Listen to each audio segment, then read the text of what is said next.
Introducing Tony and Other People, a podcast. Here's your host, Tony Luvak. Sam Mohran, what's up? The one and only. The one and only. Just got done fishing. Yeah. Catch anything? Yeah, we got little things. A little disappointed, but we got rained out, so Yeah. I don't know if it's the water levels or what, but Yeah. I've caught some big ones this year. Yeah? Big ones, yeah. I know. I see your, was it Instagram or Facebook? Yeah, both. Yeah, I think you both. claim Mike's, don't you? Take pictures of his because he doesn't do social media. No, I think it's actually the other way around. Yeah, the one day he caught one of the biggest bass. Probably 3 hours later, I caught one bigger. Yeah. So that made me feel pretty good. That's the nice part about fishing with Yeah. someone. Yep. I used to fish a lot by myself, and this was before the camera phones and everything, so there was a lot of opportunity to lie. Yeah, You fish know. tails. Yeah, Yeah. of course. Yeah. They're always at least 3-4 inches bigger than. Yeah. Well, they grow an inch per hour every time Yeah. you tell this. Yeah. So you've led a pretty interesting life. Your dad, to say the least. Yeah. Your dad is from Egypt, born and raised. Yeah, born and raised in the 40s, late Mhm. 40s. Came over to the United States in, I believe, the late 60s, by mistake, actually. Really? Yeah, he was going to live. He worked on a ship that hauled oil from the Mhm. Middle East to all over the world. And his plan was actually to go live in Australia. Okay. And they had one stop in New York, in one of the ports there, and he missed the boat. Ah. And along with missing the boat, he missed all of his paperwork.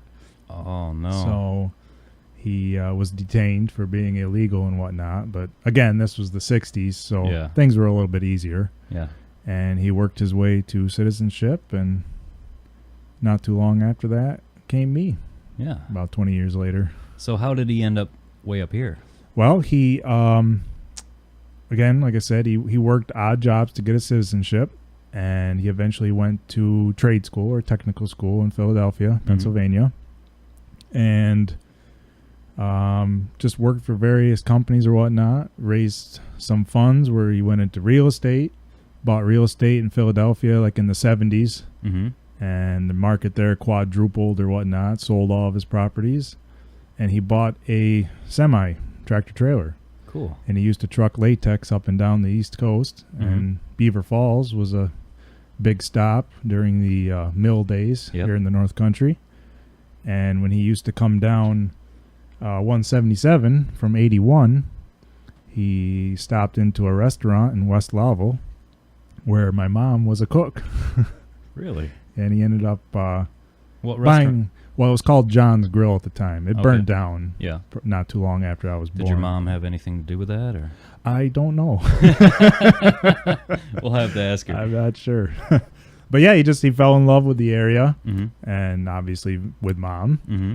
And he ended up staying here, and always spoke highly of the area. Loved the biggest thing was the schools once we started school and whatnot, because he did make a lot more money trucking and living in the city, but Mm-hmm. when he settled down and had a family, he found out that the country's a little bit better place to do it. Mm-hmm. This So- is a great area for that. It is. It Raise is. kids. It really is, yeah. And I've been myself kind of all over the world, and Mm-hmm. there really is no place like home. So you've been to Egypt? I have, many times. Yeah. Yeah, many times. The last time was actually with my dad, I think in 2000. Yeah, the year 2000. Okay. Didn't stay too long that time, but a couple weeks. Now, when I think of Egypt, all I can think of is sand. It's just all sand. You're Which about right. is it That's really? about Okay. all it is, yeah. I mean, along the Nile and whatnot is fertile, if Mhm. you will. The cotton fields and whatnot are, again, as you know, the best cotton in the world comes from Egypt, Right. Egyptian cotton. But all the farmland is kind of along the river, and the rest of it really is just sand. Mm-hmm. Yeah, and hot. Hot. Very hot. That's why I was laughing at people when they were complaining about these 90-degree temperatures we were having. Yeah. You don't know nothing. All right. So I've known your brother Mo for close to a decade Oh, now. I'm sorry to hear I would that. say. I don't know your sisters awful well. I've met them both a couple times, Yeah, but they're not home too often. But yeah. So there's 4 of you. Four of us. Yeah, I'm the oldest. Your mom's And still Mo's the hanging youngest. around Lowville. Yeah, I think she'll be here forever. Yeah. Yep. So your dad had a bar growing up? Yeah, like I said, when he initially came to the area, he bought what was known as John's Grill. I think he changed the name to the Copper Lantern or something like that. And again, not too long after he had it, it burnt down, and they went up on the hill. Okay. And he bought... That's what I was thinking of. Yeah, what everybody knows, I guess now, is Tug Hill Hook and Ladder. Right. It's been Tug Hill Inn, a few different names. When Mom and Dad had it, it was Snowdale. Mm-hmm. He actually built that. Okay. It was just a small farmhouse, and he built the bar onto it. And, of course, since then, it's undergone a lot of additions and renovations. But I guess one of the original features is still there, and that's the Egyptian money that he put in the bar. Really? And polyurethaned over. Oh, cool. Yep. So he was a jack of all trades. Oh, yeah. Yeah, he did pretty much everything. Yeah. You're the same way. I am. Yeah. I am. I see you out there building your pallet shed. Yeah, and it's done. Yeah. It's done, yeah. It's pretty good. Cost me, I think, $50, $60 Wow. to build a 8-foot by 12-foot shed. That's awesome. With a gable roof and everything. What are you going to put in there? It's already full. Yeah.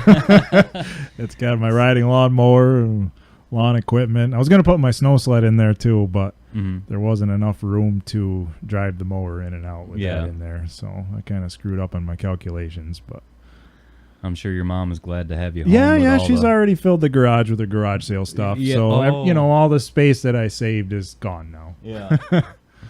She does the garage sale, it seems, every year. She does, and it's coming up this week. Probably not too long after this podcast goes up, I think. Here's a plug for Yeah, your for mom's plug garage for sale. Mom's garage sale. This episode brought to you by Val's Garage Sale. I think it's We get 10%. Friday. Yeah, 10% off the 10-cent shirt. That's Yep, that's this weekend, I think. Yeah, I love doing a garage sale, except for having to sit home like a whole weekend. That's the worst part of it. I want to sell all my stuff, I'm going to leave it to Mom. I don't think I Yeah. want anything to do with it. Yeah. Stressful. People just come there, try to bargain. Yeah. Mark the prices down. Yeah. That's the worst when you go to a garage sale Isn't and there's that terrible? no prices on anything. Well, that and too. it's like, now I got to go ask. Yeah. I feel like a jerk for what I'm going to tell them I'm going to pay for this. Yeah. But at least it's not new price. Yeah. Yeah. You ever Sometimes. shop for groceries or anything lately? Oh, It's yeah. depressing. Yeah, I usually make Very. the wife do that because I'll come back with $50 worth of stuff. She'll come back with $200, and we'll have enough food for the month. But I'll come back with cosmic brownies and That stuff's terrible, Yeah, I know. But keeps my colleagues in business. Yeah, that's right. Yeah. So you went to medical school. I did. I been in school for a long time. Mm-hmm. Started my general surgery residency, and I had to stop for some issues that some people are probably familiar with. Mm-hmm. But I am getting back into it slowly but surely. Quite a few leads have come up, and kind of excited to see where the next year is going to take me. That's great. Yeah, and not even just in this country too. I've had some prospects overseas as well. Nice. So. Yeah, Mike was telling me a little bit of, that you're having some luck with it, and I am. great. Thank God it's the type of profession that the whole world needs. Yeah, and we'll always need. Yeah, and it's just I got a lot of time and money also invested in it, and just mainly the time. It just 8 years of college, and while everybody was in the bar having a good time partying, I was in the library. Yeah, and it's not like it's easy either. Oh no. In fact, not so much undergraduate, but in medical school, I still remember the first semester. We started out with a class size of I think around 400, 450. After the first 3-4 weeks, I believe we had what they called a unified quiz. It was just a small exam, and we dropped, I believe, about 150 students after that. And then after midterms, the class size was half what it was. It was tough. They I won't forget when I walked into the first anatomy class and they handed us our books. And at that time, of course, this was 2005, so college has changed. But we had PowerPoint had just kind of started being the big thing, and the professors had printed out all the notes for us. And it was probably a 3-foot stack of notes and books. And they said, you have to learn this by midterms in 2 months. And I just remember the panic setting in, you know, because when I went overseas for medical school. I went down south in the Caribbean, and, you know, the first week or two, the school was sponsoring these trips into the rainforest and to the ocean and lobster fishing and you name it. And just kind of reality set in when they said, okay, now it's time to learn and you have to know all of this, you know, in a couple months. And it was like, oh boy, but I made it. That's awesome. and I did really well, so good. Proud of myself for that. Yep, that's great. I always imagine with medical school or going to be a doctor, you go to school for that 8 years and study so much, and then you have to constantly keep up with that too. I mean, you can't be an 80-year-old doctor and not have gone to school. Yeah, and then since they have 20. They have a system set up where it's called continuing medical education, and every so often you have to earn credits by taking courses that update your knowledge. And of course, you know, when you in the residency stage, residency is when you finish medical school, you start your training in whatever specialty you want to specialize in, and they provide journals and all sorts of stuff to keep you up to date, and everything's always changing. The principles stay the same, but the technology and the drugs and all sorts of stuff are always changing. Technique, some of because the technique changes, because for surgery, I can speak on surgery because that was my area. The instruments change. You know, everything now is going to the minimally invasive with the cameras and the laparoscopic techniques. Before I started, I did my first year in Syracuse, and before I started, I worked with Dr. Ellison here in Lowville. Okay. And he was old school. I mean, he was the old-fashioned way, you know, cut them open. And I was really privileged to be able to kind of follow him and see that technique, because when I started in Syracuse, it was completely different. Everything was with the cameras and minimally invasive, and so I was able to see kind of both ends of the spectrum. Right. But probably neat to see where it came from. And yeah. I read a thing a while ago about doctor TV shows on which one was closest to what it's actually like. What it's actually like. Yeah. And the answer was Scrubs. The way that they're constantly rotating the patients, you know, a lot of the medical shows will tackle one patient at a time, you know, from beginning to end, and that's kind of how they show it. And they said that Scrubs was actually the most realistic on how it is. Would you agree with that? Or? Well, I'm going to be honest. When I came home after my 15-hour day at the hospital, watching medicine on TV was probably the last thing I wanted to do. But I have seen Scrubs, and I've seen House, and I've seen Grey's Anatomy. I even seen the reality, real life ones where they followed people in Johns Hopkins or whatnot. I think, they might be right. Of course, a lot of those shows are over dramatized and whatnot. But as far as, like you said, following patients, and that's probably. It definitely wasn't like House. House was definitely put towards entertainment, and there were some of those cases where, you know, I diagnosed it in the first 5 minutes when they gave a lab value or whatnot, I imagine it's like the cop shows, you know what I mean? Yeah, it shows all the glory. That's not of course. Really what it's like. No, it's 15 hours of wading through ostomy, shit smells, blood, and bitching nurses, and it takes a strong person to do it. I mean, like I said, not even just the academics, but even in clinicals, I rotated with people who were brilliant academically, but they couldn't tell somebody laying in a bed, what was wrong with them, or Right. get information from them. How are you doing? What's going on today? Mm-hmm. How are you feeling this morning? It was, they're using the medical terminology with these people that don't understand Yeah. it, and then again, people worked with, me, Mm-hmm. who I'm not academically inclined, I guess you should say. I mean, I know my stuff. Mm-hmm. Don't get me wrong. I know my stuff, and I passed my exams and all that good stuff. But I'm not a brain. Mm-hmm. But I can talk to people. You know what I Right. mean? And sometimes that's more comforting. I know. It did. When you're trying to choose a doctor, you don't want the one.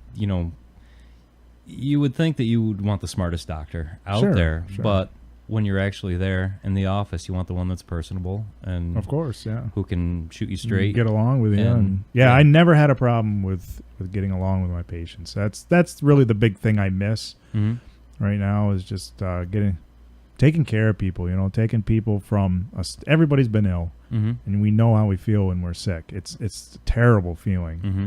But being the one that's able to take you from that feeling to, wow, I'm better. That's it's pretty self-gratifying. That's awesome. Yep. So what do you do for fun besides fishing and building pallet sheds? Sleep. Sleep. Yeah. That is fun. I enjoy that when I can get it too. Yeah, sleep. I try to avoid the TV. Yeah. News is depressing. Yeah. Really nothing on TV that I enjoy. Yeah. Reality shows. Just the way society's going is driving me crazy. Mm-hmm. But read, fish.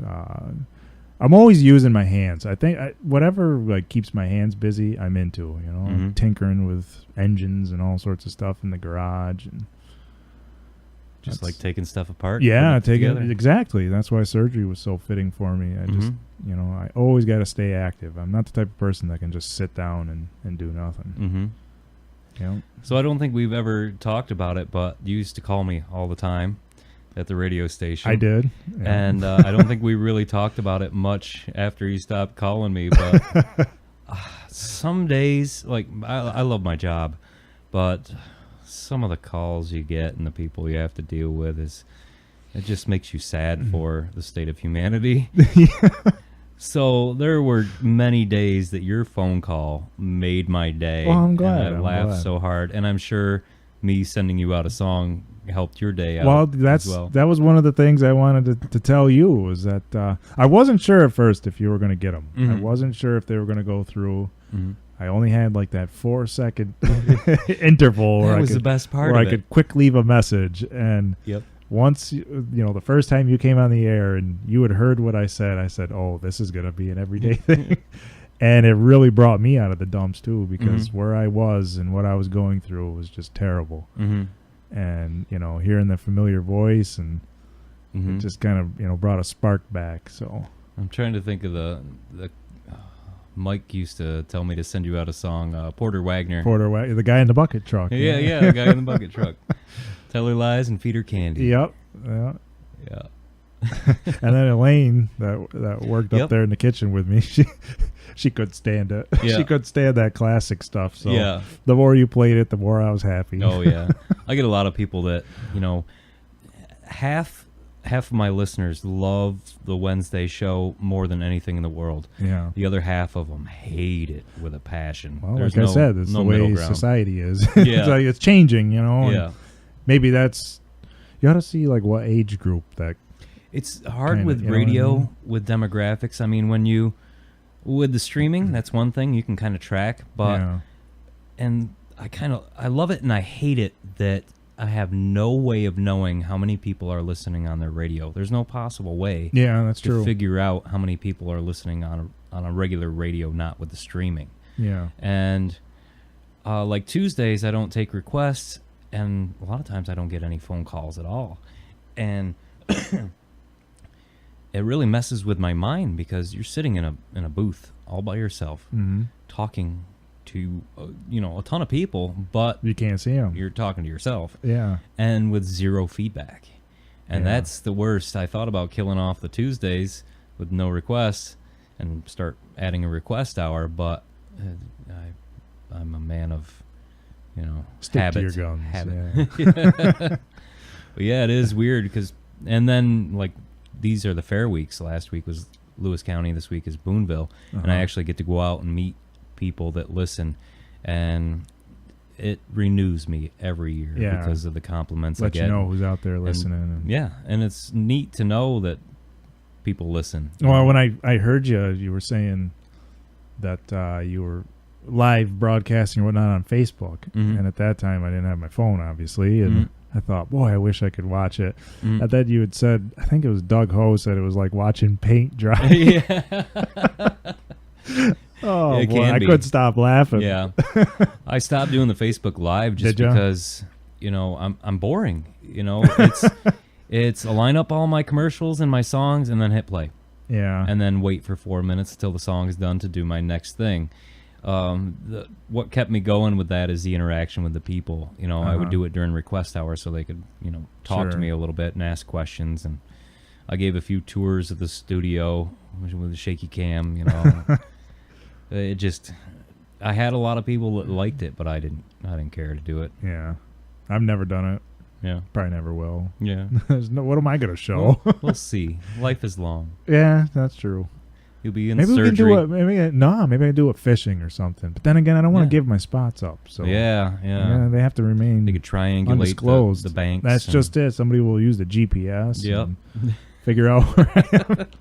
I do want to Facebook Live one of these podcasts. I think that would be fun. Yeah, that'd be just cool. to get some video behind the audio. Sure. I love audio because, I listen to a lot of podcasts, and it's nice when you're driving in the car to pop something on. And I discovered them when I got the iPhone. When I bought the iPhone and I seen this podcast thing, and of course I searched it for medical stuff, right? Because sometimes when I'm out there working or whatever, and I don't feel like listening to the radio or music, or because they seem to be playing the same. That's why I like your show, Tony, because there's a variety. You listen to some of these other radio stations, and it's like it's on a loop. Yeah, and it is.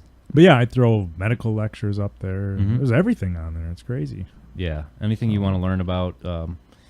I like some of the offbeat ones that aren't super popular, but just to kind of get a glimpse into somebody else's life. Sure. Because you think you always think what doctors are like this, and other people, bankers are like this. Yeah. But I always get that people tell me that once they find out that I am, I can't believe you're a doctor. What's that supposed to mean? This guy's weird. How did you make it through school? Well, the doctor that delivered Penelope's got the ponytail. And yeah, he went to my medical school. Oh, too. did he? Yeah, he did. He was I think he was the first graduating class there. Oh, really? In the 80s, yeah. Okay. But the second we met him, I'm like, he's our doctor. He's cool. I like that guy. Straight shooter. Yep. I like that he swore.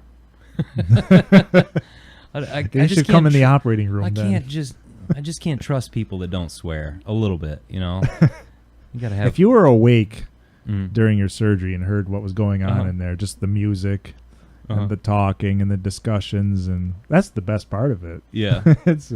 What's your go-to playlist? Well, it depends on what we were doing. Right. If it was trauma, we had heavy metal blasting. Our liver and transplant surgeon liked to listen to the blues. The breast surgeon and thyroid surgeon liked to listen to Britney Spears and Miley Cyrus and your pop. She was a she. Yeah. And sounds fitting, I guess. Did we listen to country for anything? I don't think so. I don't think country was a hit down there. But yeah, they had different genres for different types of surgery. That's neat. I never would have thought. Oh, yeah. About that. Yeah. Of course, when shit hits the fan, then the music music comes off, and So is there a nurse over there just in charge of the play button? Not just she's in charge of a lot of stuff, but that's one of her. Okay. Yeah, that's one of her. Sometimes his school for this. But we're because the surgeons are captains of the ship. We choose the music. Right. They don't. Right. Yeah. So they have to play what we say. I would just mess with them big time. Play Bloodhound Gang on repeat. Yeah, that'd be awesome. It would. Because there's nothing because when you're scrubbed in, you're technically sterile, so you can't touch anything. Right. Once you do, you got to take your stuff off and go re-scrub. And so there's a big process. So you'd probably get away with it. So if you could start over and know you couldn't go in the medical field at all, and you had to choose a path to take, what do you think you would have done? Boy, that's a good question. Probably like what my dad did, just the trades. Like I said, he went to trade school and he was a plumber and did carpentry and electrical and all that good stuff. His focus was on hot water heating systems, boilers and whatnot. But I think I would do kind of that, the jack of all trades, because if you look around that industry, it almost is like medicine. People are always going to need a house. They're always going to need something in the house fixed. And depending on what area you live in, they're quite profitable businesses. Right. You just like maybe I'll do that anyway. Oh yeah, I'm the type hands. of person I can, and that's what drives me crazy when I see other. I don't know how some people can just sit around and not do anything. I don't know. I can't do that. I'm always maybe going. Once 9 o'clock at night, 10 o'clock at night, I can't find any energy to do anything. Yeah. Once that sun goes down, I have a really hard time in the winter. I have to force myself to do stuff because once it's dark out, that screws up everything. Yeah, I didn't really believe in that. What do they call it? That seasonal affective disorder or whatnot. Right. Some of that psychiatric stuff, I'm a little bit up in the air about. But when we have those long winter days, and I start to think, or long winter nights, I should say, I start to think maybe this is a real thing. Yeah, it really wears on you. I always have a rough time at the end of winter. And I don't know if it's the sunlight issue or just the fact that I'm so sick of winter. Yeah. I don't want to go out and shovel that driveway again. This is the 400th time this year. It's probably a little bit of both. Yeah. So you get towards the end of winter and it's just it gets tired. I mean, I personally like the winter. I don't mind it. Because again, I make the most of it. I try to stay busy. I'm an avid snowmobiler. And like the maple syrup. That's usually after the snow goes. Yeah. I like every season. I like to kind of do something, but there's no doubt about it. It gets old after a little while, and below zero, and shoveling just snow, constantly being cold. Yeah, spending half your day trying to get back to a normal temperature. That's just it. Yeah, trying to stay warm, and it looks like the firewood's going to run out, or the fuel oil, and the gas bill's too high. That's why I hate when people complain about the summer. It's like, man, that's just it. Yeah, I just walked out to my car. I put a pair of flip-flops on and walked out to my car and got something out of it. I didn't have to throw on a jacket, pull up some boots, shovel off the porch just to scrape off my car to get something. They're too short. It's like my grandfather, my Grandpa Lehman, he'd always say, we had a good summer this year. I think it was on Thursday. The old Lewis County summer. Yep. Yeah. A couple days a year, and that's it.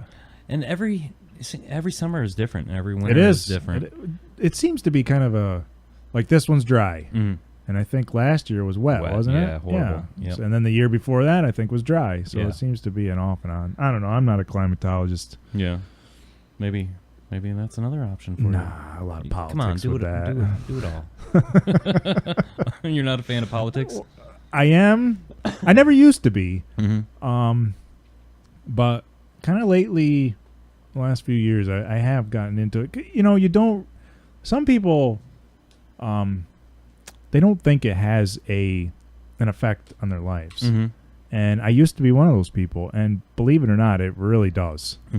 It affects how much you pay taxes. It affects the laws that govern you. That's happened to me. Yeah. I'll talk about the gun laws. Shooting is terrible. These school shootings that are Obviously, going on, it's got to stop. But I'm an avid Second Amendment, type person. I believe in it. And for example, the SAFE Act here in New York, it affected me. They found a device in my house that by itself is useless. It was rendered useless, but yet I fought a year-long legal battle to try to beat a charge that they gave me. Right. And that law is not hurting criminals any. It's hurting people like me that, didn't do anything to deserve what type of punishment they were trying to hand out. Right. So, and getting you in trouble for that law helped nobody. Exactly. So what? Exactly. It didn't keep anybody any safer. It didn't. Right. It didn't. It cost me tremendously, both in time and the stress on my family and everybody and that I know. And a small town. And that's just it. So everybody knows everybody's business. You get a speeding ticket, and everyone in the county knows. Just it. Yeah. And when nobody knows all the information, they assume the worst. They assume that's how the media puts it out there. I mean, and that not just with me, it's with everything. It's their job, But again, it's a society that loves this over dramatizing everything. I think that started in the 90s with the reality TV. I believe so. And now everyone, with the soap operas, even back in the 70s and even 60s, people wanted the most dramatic version of something and something to talk about. There's but what really upsets me is some people think that is real life. Like I noticed. Sometimes they're living that through Facebook. that drama too. is real for them. The relationship that I was in for that long of time that led me into trouble. Prior to the end of our relationship, I had noticed in the history of our computer that she had been following Pink is the New Blog and the Kardashians, and all of that online reality. And I told her, this isn't reality. The reality is you and I going to work every day, trying to stay alive, pay the bills, and enjoy what time we have off together. This, oh my God, my brand new cell phone broke, and a whole 1 hour show dedicated to whatever. I mean, I can't even try to give you an example of it because the stuff is just so pointless. It's ridiculous. The problem is boredom, which you've cured because you're just constantly doing something. Exactly. And I find that people that are like you, that are always doing something, never bored, they don't have all that drama. That's just it. I think people need to make it up because, I talked about it the last podcast that we're at a great point in time to where we have the luxury. You have the world at your fingertips. Being bored. Yeah. We have so much time. 1,000 years ago, every waking minute was like, what am I going to eat tomorrow? Yeah, everything was about trying to eat. Right, and just basically look survive. At the animals, that's how they are. Now everything is just condensed, and we have it all. Even people in poor situations. Laziness took over, though. People use this excuse, I can't do it, I'm not capable, or that person's privileged, and, people kind of did that with me once I became the doctor. Oh, well, you're a doctor, you're smart, or you're privileged. And my dad used to count pennies to buy us milk in the morning for cereal, and none of us were brilliant. And you know how I did well in school?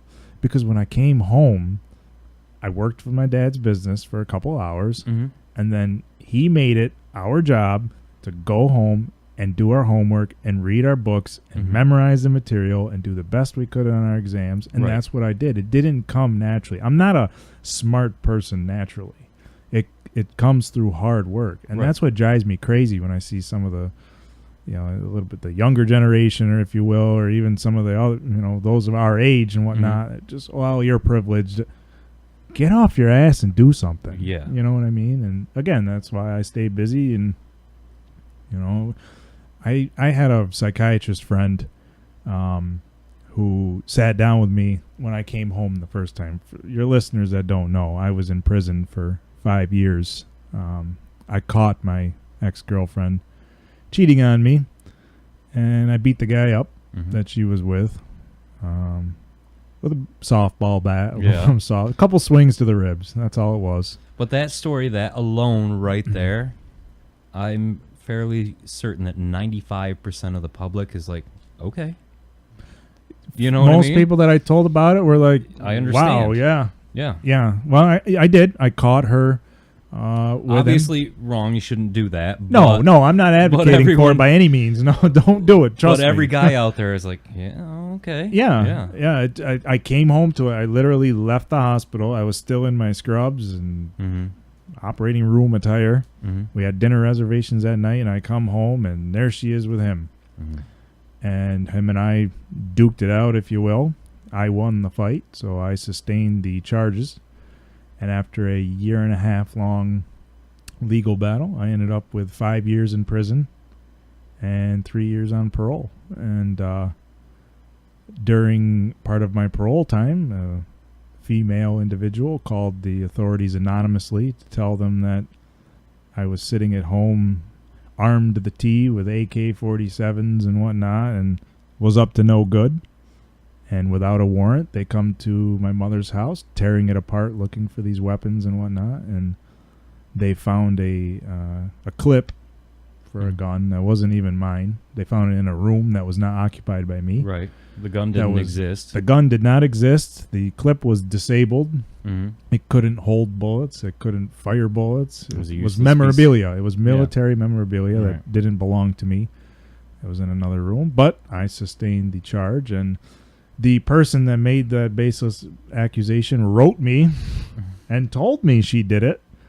And I used that in a hearing to defend myself, and they essentially dismissed it and said, "We don't care." That's exactly what they said. But anyway, so, where I was getting at, it's been a long process for me, and I survived it. But where was I going with this? I don't know. I'm just glad you're doing well. I mean, my psychiatrist friend. So anyway, I'll make it short and sweet. He said, I told him many of the big details through that whole experience. The violence that I witnessed, thank God wasn't involved in prison, but the violence that I witnessed, just the crazy things. I kept to myself. That's what got me through all that. Yeah. But anyway, he told me that he'd had patients that had gone through not even a quarter of what I had gone through in the last 7 or so years, and they blew their brains out. And he told me, he says, "You're the toughest son of a bitch I know." And I just kind of smiled, and I'm like, "Well, you're just saying that, And he's like, "No, you really," he's like, "I'm telling you, dude, I've had people that have threw in the towel over a lot less." He says, "It's amazing." I was like, thanks. Yeah.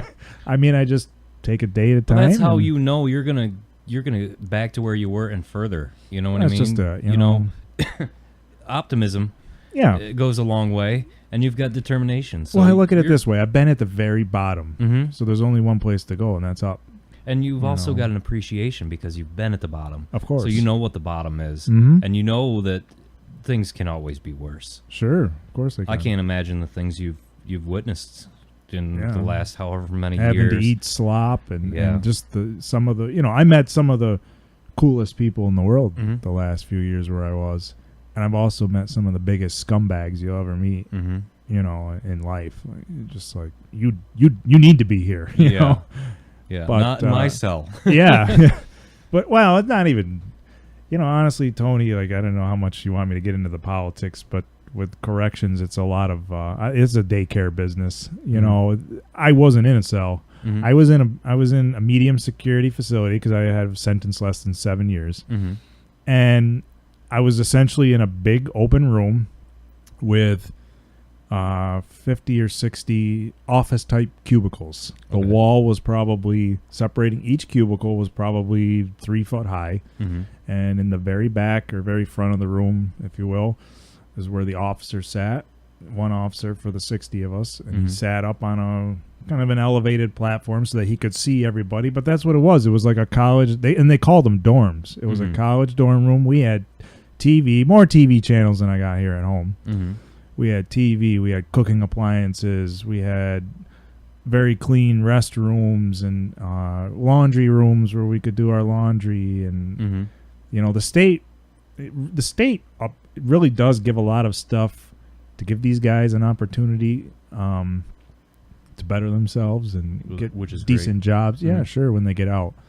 But a corrective environment, I mean...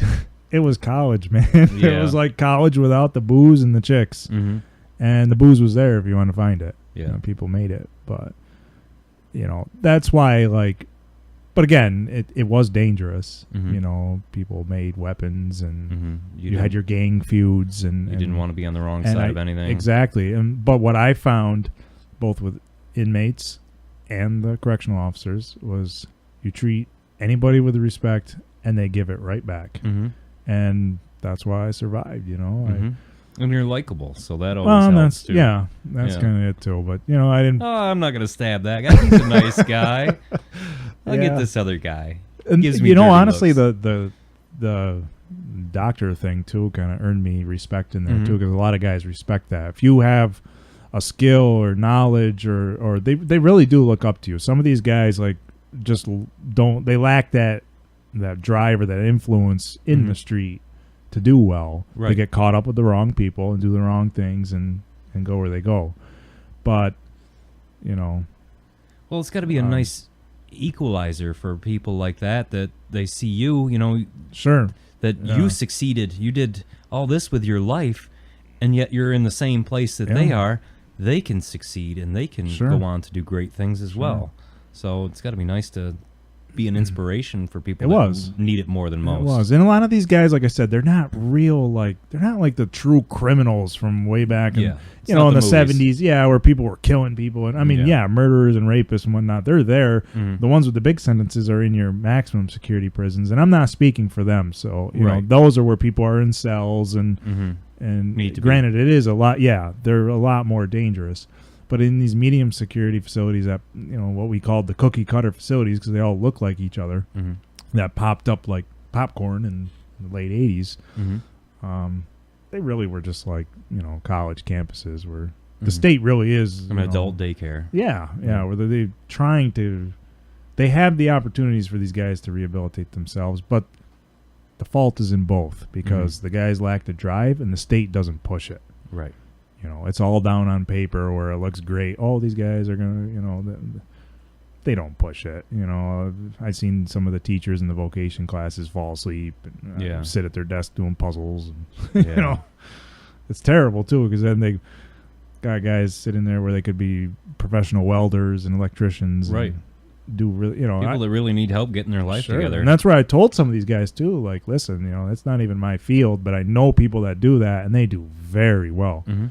Get your act together, stay away from the dope and all that other stuff. And so there are so many opportunities for everybody, no matter what their skill set. Absolutely. And that's where it comes back to, like I said, get off your ass. It's not going to come to you. Right. If you want something, go get it. It's out there. Even in a small community like this, no matter what you want to do, you can do that here. The opportunities are there. You're not going to be a subway driver in Lowville, Probably not. But near future. Yeah. Look at Mo. He drives the train now. He does. Amtrak. And he actually is going through a promotion, too. Yeah. He was going to come home this weekend, but he couldn't because he's studying for some test. I said, he felt bad, and I said, come on, man, this is your future. Don't worry about 2 days with me and Mom. Hopefully, God willing, there's a lot more days where we can spend together, but this is your future. So you got to build do what your you life. got to do. Yeah, of course. Yeah, I tell him, don't end up like your brother. Don't set yourself back a few years. But in the long run, at the end of your life, you're going to say this, that's your story. Yeah. A lot of people keep telling me I should write a book. Yeah, you should. But I don't know, man. You should do more podcasts. Start your own. Hey, I'm always available. Yeah. No, let me wait till the happy ending, comes about. Right now, if anybody read the book. Don't you think it'd be worth it to be writing it while you're not at the end so that you can get a clear picture of what you're doing now? Yeah, I kind of see that. Even if you weren't to write a full book right now. You mean start writing it now? Yeah. I suppose I could. Because it's always weird when you look back. The only thing is, Tony, I don't mind talking about it with you and everything, but when I'm alone with myself and my thoughts, I don't like to think about it. Yeah. I don't mind talking about it with people and sharing my experience and whatnot, because I want people out there to know, this happens to everybody. This doesn't happen to just, there's people selling meth. People people that you might think it's going to happen to. Usually those guys get the slap on the wrist, but that's another time, another discussion for another time. But, it can happen to anybody, and I don't mind sharing, my experiences. But when I'm by myself, I don't want to think about it. I hate this shit. I get mad. Yeah. I can't believe. I get mad at myself first for being so stupid to do what I did to land in that situation. And there's nothing you can do. I should have just walked away, but you can't turn the clock back. And I wish I could, but it's you gotta think before you act. Mm-hmm. That's it. Should have listened to my dad's advice. Yeah. Think before you act. How many times have you said that in your life? Too many. Yeah, me Too too. many, especially recently. Yeah. Yeah. There's a reason they give you advice, your parents. Yeah. Because they've been through it. That's just it. Yep. You got any plans for kids someday? I do. Yeah. I do. I really want to, You gotta find the bad experience set me good back. woman. But that's just it. I gotta. Yeah. You hear that out there, ladies? Sam's a good-looking man who needs a woman to have babies with. I don't know. I might be going overseas. And travel is an option.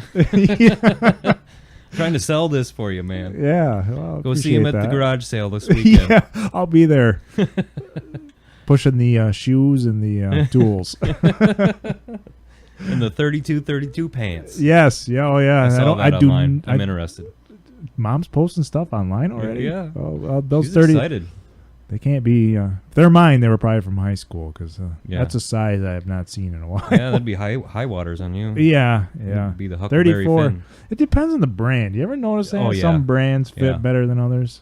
Yeah. I'm a weird, like I have short legs, so I wear like I think I'm at a 34-30, and even 29 length. That's short. Yeah, That's- And I just lost a bunch of weight, so I'm trying Yeah, to I find noticed that. Yeah. 36 30s. They look like cartoon pants. You know what you got to check? You got to check like those clearance sections. Yeah. They put all those odd You know where sizes. I get them once in a while is Ollie's up in Watertown. Yeah? Yeah. Yeah. And that's kind of a weird place to get pants. Well, But they they're have my cheap. size. Yeah. Who cares? Yeah. When I was practicing doctor, I bought stuff at Walmart. People, Oh, yeah. Get the designer. The hell with that, man. Why? That's another thing. I'm the type of person I am. The only thing I waste, if you want to say waste, I spend a lot of money on is my vehicle. Mm-hmm. I love my car to be sound, Mm-hmm. reliable, and look nice. Yeah. So I'm a Mercedes fan. Yep. Oh, you got an And old even- one over there too, huh? I sold it. Oh, you did? Yeah, I bought a new one. I see that. Well, I say new. It's 2007. Yeah, I like it. Yeah, I sold my old. I went through the floor in it. Mm-hmm. The floor rotted out. So and I didn't That'll want. happen. Yeah, it was in 1983. Mm-hmm. I miss it. It was a nice car, but maybe in the future I'll get another one. There you go. But yeah, anything else, I don't waste no money. Who's got to have designer jeans, Yeah. and sneakers, and look at you. See these shoes I'm wearing? Mm. You know where I got these? Mm. These are the ones they sent me home from prison. Really? Yeah, I wear them on the boat because they can get trashed. Yeah. There you go. I think I've had these shorts since high school. Yeah. These Yeah. two, I think I've had these for like 7-8 years. Yeah. Yeah, I like an old shirt too. Like this that's used to just be it. black, now it's gray. This was a $3 special from Walmart. Oh, the Walmart Hanes packs of shirts Yes, are the that's what best this thing ever. is. The pocket. You Yeah, get the pocket tee. yeah. Yeah, those are the best. They are. My wife, once a year when we get our taxes back, we do like the school clothes shopping. Uh-huh. When I was a kid, but that's what we do. We buy our year's worth of.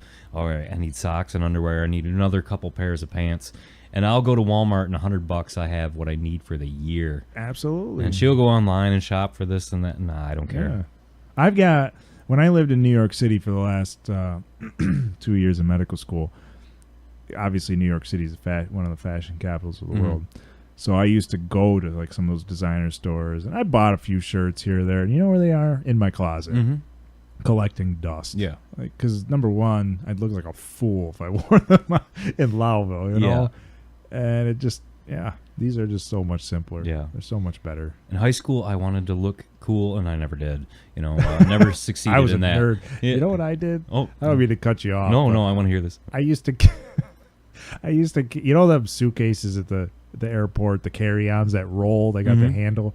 Yeah, I used to keep my books in one of those Yeah. and pull that around school.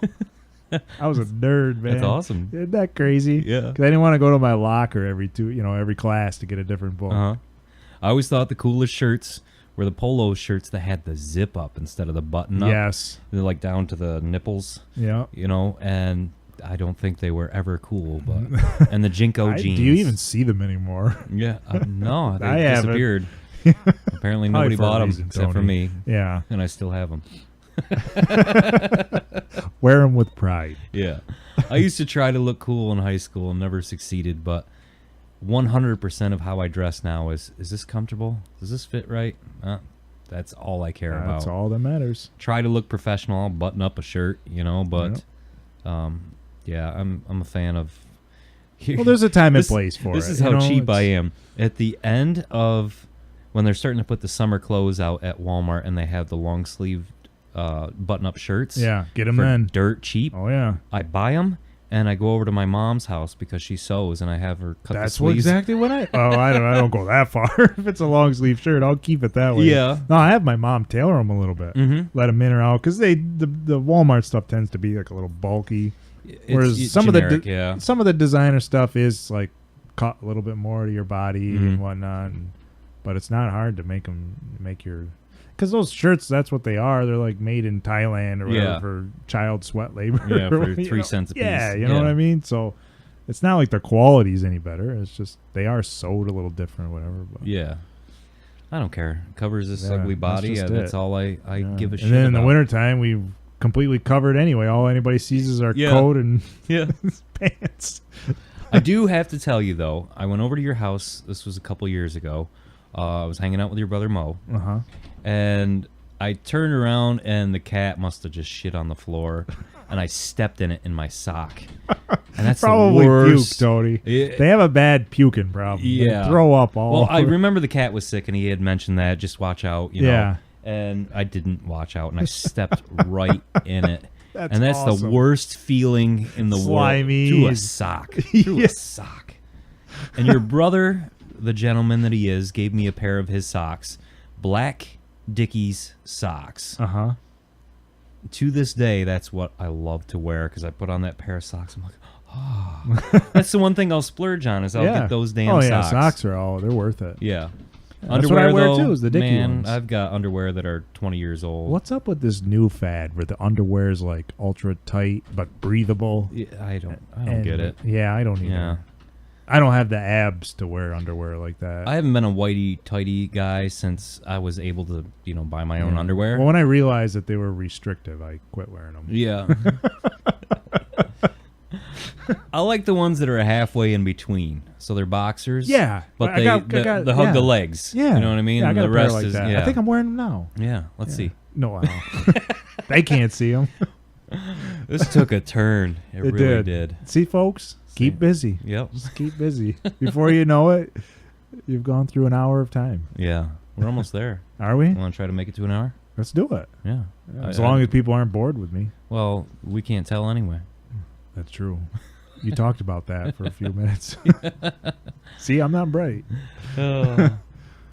Yeah. Thanks, though, for coming over. No, I really thanks appreciate for inviting me. Last minute, I know. That's okay. That's all right. I talked to Mike a while ago about having you on here. Yeah. And I don't think I really spoke to you about it at all. But no, I was kind of shocked when you said, you want to be on my podcast? I was like, well, yeah. Yeah. Then I got thinking, I'm like, well, what can I say? I thought at first you put it on the air. Mm-hmm. So I was like, obviously it's going to be edited, and no, I can't say things like shit. Yeah, we can say shit. Cool. You can say bitch. Oh, that's not a nice word, though. No. Yeah, girls don't deserve that. I say that when I stub my toe. Except or for something. my ex. That's a good go-to.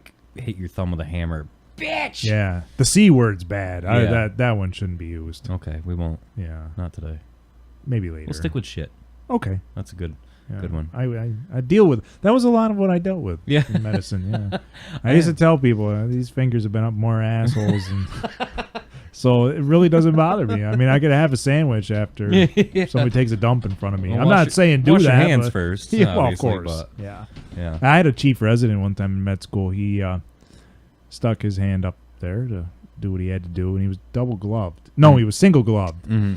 And when he pulled his finger out, the finger part of his glove was missing. So ever since then, he double gloved. Oh, that's a good idea. So I learned from that. Always double glove. Good advice. Yes. So if you ever stick your finger in a rectum, double glove. Double glove every time. Yeah. So it's nasty. You don't want those problems. No.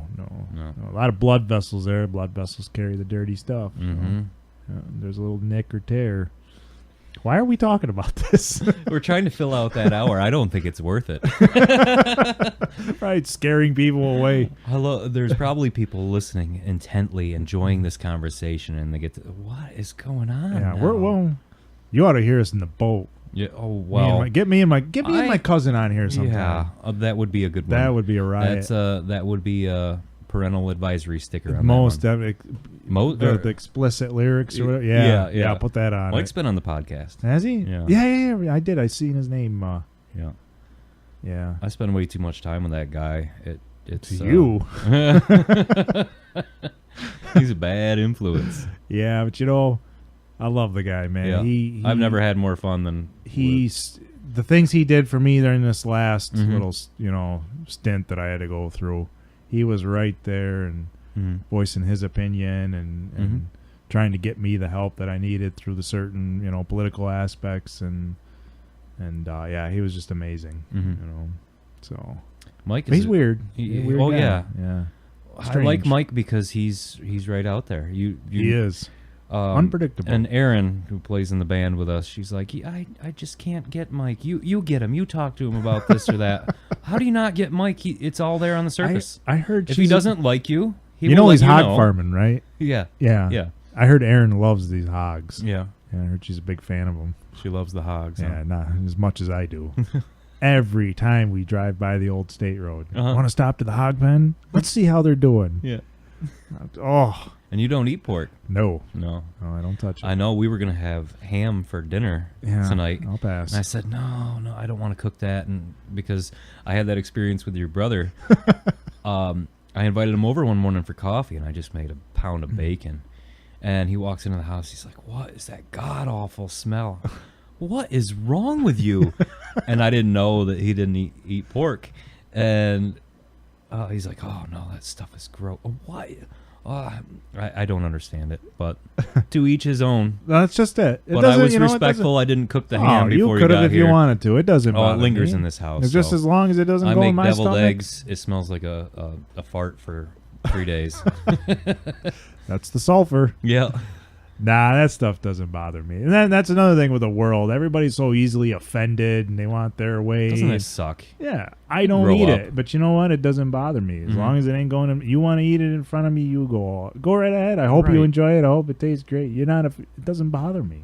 That's the biggest problem I have with the world now. All the stuff that's going on is just... Grow up. Yeah. Who doesn't get offended? Yeah. And well, you know what? I laugh about... Some people, especially, I'll speak on the medicine aspect because I'm familiar with it. A lot of doctors are foreign. They're from India. They're from Asia. They're from Europe, and they have strong accents, and a lot of people can't understand them, so they get upset. How come all of our doctors are foreign? Well, if you understand people from overseas, that don't have everything that we have here, these people work extremely hard, and I use my father as an example. They don't have everything, so they know what it takes to get it. Right. And, you can't get mad that these people are taking the jobs because they're qualified. You know what I mean? Or you go out and do it. Yeah. That's just it. And that's I always think when I see a doctor, I'm like, imagine his journey. He was born in India. Yeah. Oh, my God, to be born in India, And now he's here in Lowville, checking me out. Like, That's imagine true. that journey. That's the doctor It's I awesome. want. It's awesome. You know what I mean? He wants it. He wants to be a doctor more than, obviously, a bunch of other people. That's true. Here's where I'll throw some politics into it, though. Yeah. By all means, should they come here and work? I hope they do. But I think I should have a job first. Yeah. Because I was born here. This is my country. If you're just as qualified. Because, exactly. And I'll speak for medicine. I believe one year, 11,000 doctors didn't get jobs after what's called the match. We are given jobs through a computer program. It statistically analyzes everything. It's complicated, but anyway, you apply to your positions online, and this computer program matches you somewhere. 11,000 doctors, either the last year or the year before, didn't get jobs. And a lot of those were Americans from American schools, and because a lot of people were coming over here on visas that were highly academically qualified. Right. And we're taking the jobs. And, I just don't think that's fair. I think it really, you got to be qualified. Don't get me wrong. I don't think, if I'm not qualified to do what I got to do, then yeah, maybe the other guy should. Sure, yeah. But, you know, I'm kind of happy that things have been going in the direction of putting us first. But at the same time, you know, everybody deserves a chance. Yeah. And I just hope I get a job, man. You will. I really do. You will. You're determined. I hope I get You're somewhere. smart. And yeah, I hope so. you need one. It'll happen. Yeah, it might be in a different specialty. I might have to You never compromise know. there. Beggars can't be choosers. You know more than anyone. You never know what's going to happen in yeah. life. But that's all right because Yeah. I'm cool with that. You know what I mean? You get to go fishing. That's just you it. went fishing today. I didn't get to go fishing today. Yeah, but I probably should be working. Yeah, but you got to go fishing Put a today. little- yeah, but we got rained I don't out. think you understand how jealous I don't care. I've been fishing once this year. Oh yeah, And it was okay. to bring a 4-year-old to the DEC pond, and That's not fishing. no, it was That's a not lot fishing. of crying and Yeah, better. me should've realizing just my went daughter up- doesn't like fishing. Just go to Walmart or Tops or whatever and buy some. Yeah, I don't even eat fish. I love it. I know you do. I can't get enough of it. Yeah. Yeah, I love it. Well, if I go Good stuff. fishing, I'll save whatever I got for You don't have to do that. I have my own. Well, you don't love them that much. No, fish. You know, fish is like game meat. Mhm. It's a developed taste, Yeah. acquired taste. I think there's Too much is pride in it though. Like That too. Mike yeah. raises the pigs. That is the most delicious. He can pork. have them. Yeah. And you know, the same with the fish. You catch a fish, and, Yeah. and that pride when you're cooking it up, and It's delicious. it's a very primal thing. And It is. and I think Yeah. we're especially nowadays just forced to be ashamed of anything that's primal. You know, as men, I agree especially. with you. I agree with you. You know, yeah. there are certain things that will never be out of our DNA that are always there, and they're there for a reason. That's true. You know, survival is that core part of your DNA. That's true. You know, Yep. like I forget what drug it was that was huge in Florida, and people were eating each other's faces. And Bath salts. Bath salts, Yep. right? That brought people down to their core primal state. It did. And that's a fight or flight, you know, and this is why I don't trust dogs and Any animal many for pets that. with Yeah. teeth, you know what I mean? Of course. Is that every single, including us, every single animal on this planet has that ability to go into that primal state. They do. Sometimes you don't know what triggers that. I wanted to talk. You You know? know, what? That's happened. Right, Yeah. exactly. I had no idea. Like I blacked out. hmm And that's It's your an- body going into, your brain Fight or going flight. into, I need to survive. Yep. And that's it. That's the only focus. Absolutely. So this has been great. This has been fun. We should do this more often. We should. We're going to get Definitely. Mike I gotta in give here. you my number too, so we're not doing this through Messenger Well, or whatever. let's do it off. Because I changed my number when I came home. Do So you want to say it on the microphone, or there might be girls listening? There's nobody listening. come to the garage sale. You get to meet my mom at the same time. Yeah. Your mom's cool. I love your Yeah. mom. Thanks so much. Anytime. Thanks, Tony. Appreciate it. Thanks for listening to Tony and Other People, a podcast. Questions, comments, concerns for Tony's overall well-being? Want to be part of the show? Find us on Facebook or email us at tonyandotherpeople@gmail.com.